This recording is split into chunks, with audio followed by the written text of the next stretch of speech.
Your first thoughts when you found out that Carson was out for this season, just all the dreams, all the plans you had for this year, what were your initial thoughts? Honestly, okay, what are we going to do to move forward and win with Easton? Fairly confident in, okay, we can put a plan together. We'll need to commit to this, this, and this. And then after that, it was for Carson, and just us talking in his future and hopefully being able to get him back in green and yellow at some time. It was hard because that kid has done everything that we've asked of him. We tell all the scouts, he is what NDSU football is. On time, do more than you're asked to do.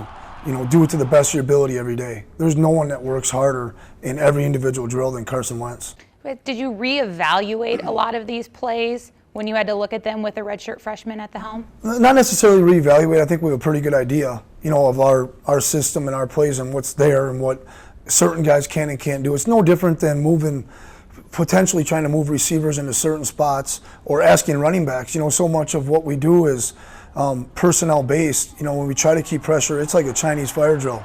We've got guys running on and off the field all the time. And for us, it's more about how do we put the kids in the best situation possible to be successful. So it's not always the plays or the play call. It's the guys that are operating and executing. You're a young offensive coordinator. You are certainly dealing with adversity here early on. Do you think an experience like this has maybe changed a little bit of how you approach it, maybe made you reevaluate some of your coaching? Oh, no, not necessarily, Beth. Not that it's not a good question or well thought out question. I'm not going to change for anybody. We go out there 100 miles per hour, and if they're in green and yellow, we coach them all the same. And I think that some of this adversity and this season has been, and we got a ball game to win. But this season's been slowly but surely pretty rewarding, okay, and we're not done. At the same time, to change your style or to change this or change that, that's just not us. I've had a lot of success with a lot of the players. And so with each and every situation as a coach, you're constantly, questioning yourself, reevaluating, and then I've always circled back, quite frankly, we're doing it the right way. I believe in what we're doing. Let's keep pushing. That's how you get young guys ready to go.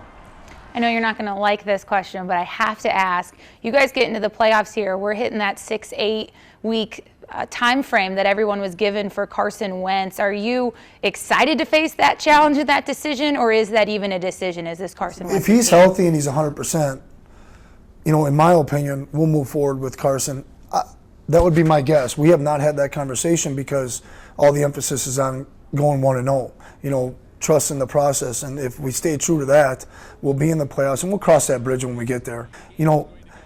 Carson Wentz is still the leader and the voice outside of Coach Kleiman that's on this team, and he's done a lot to earn the opportunity to be the starter. And I don't think it's a situation, one way or another, performance-based or not, that we've blown right past him yet. I would sign Carson Wentz to a lifetime contract if I could have him.